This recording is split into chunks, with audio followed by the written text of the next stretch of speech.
நம்ம எல்லாருக்குமே தெரியும். இந்த கிங் கோப்ராஸ் மத்த பாம்பினங்கள வேட்டையாடி சாப்பிடக்கூடியதுங்க. இன்க்ளூடிங் வெனமஸ் ஸ்பீஷீஸ கூட. ஆனா, முதல்ல அதுங்க தன்னோட நியூரோடாக்சிக் வெனம இன்ஜெக்ட் பண்ணி, அந்த ப்ரே ஸ்னேக் பேரலைஸ் ஆனதுக்கப்புறம் தான் அதுங்கள சாப்பிடும்.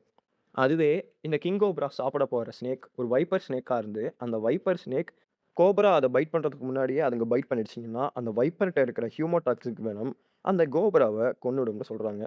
பிகாஸ் கிங் கோப்ராஸ்லாம் ரொம்பவும் கம்மியான அளவுல தான் ரெசிஸ்டன்ஸ்ங்கிறது இருக்கு. ஆனா ஒரு நான் வெனமஸ் ஸ்னேக்கால இந்த கோப்ராஸ்க்கு இருக்கிற ரெசிஸ்டன்ஸ விட அதிகமாவும், அதே சமயத்துல அந்த விஷப்பாம்புகள உயிரோடையே சாப்பிடக்கூடிய திறனும் இருக்கிறது தான் இந்த கிங் ஸ்னேக்ஸ். இதுங்களுக்கு இந்த நேம் வந்ததுக்கான ரீசன், இதுங்க மத்த ஸ்னேக்ஸ வேட்டையாடி சாப்பிடுறதுனால தான்.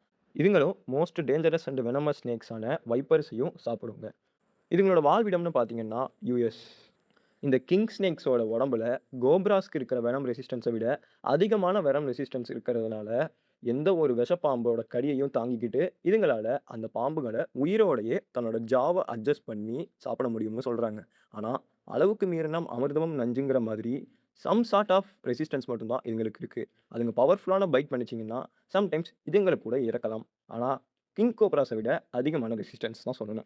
இதுங்கெல்லாம் ஒரு கன்ஸ்ட்ரிக்டர்ஸ் விச் மீன்ஸ் தன்னோட இரைய தன்னோட உடம்ப வச்சு நசுக்கி கொல்லக்கூடிய பாம்பினங்கள்.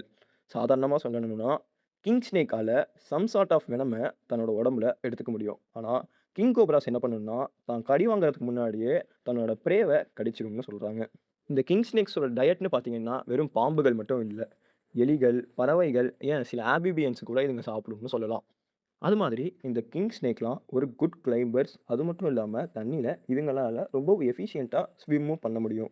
ராட்டில் ஸ்னேக் எப்படி தன்னோட ராட்டில் டெயில யூஸ் பண்ணி ஒரு சவுண்ட மிமிக் பண்ணுதுங்களோ, அந்த மாதிரியான வால் இதுங்களுக்கு இல்லன்னாவும், இதுங்க தன்னோட டெயில யூஸ் பண்ணி இலைகள் இருக்கிற இடமா பார்த்து, அந்த இடத்துல தன்னோட தன்னோட டெயில ஷேக் பண்றது மூலியமா ராட்டில் மாதிரி ஒரு சவுண்ட் வரதுனால, பிரெடேட்டர்ஸ்க்கு இது ஒரு வார்னிங் சைனா இருக்கும். One of the most dangerous ஸ்னேக்கான கோரல் ஸ்னேக் மாதிரியே இதுங்களும் மிமிக் பண்றதுனால பிரெடேட்டர்ஸ் கிட்ட இருந்து இதுங்க ஈஸியா தப்பிச்சிடுங்கன்னு தான் சொல்லணும். 20 வருஷத்துக்கும் மேல இதுங்க உயிர் வாழும். நெறையா பேர் இதுங்கள பெட்டாவும் வளர்க்க ஆரம்பிச்சுட்டாங்கன்னு தான் சொல்லணும்.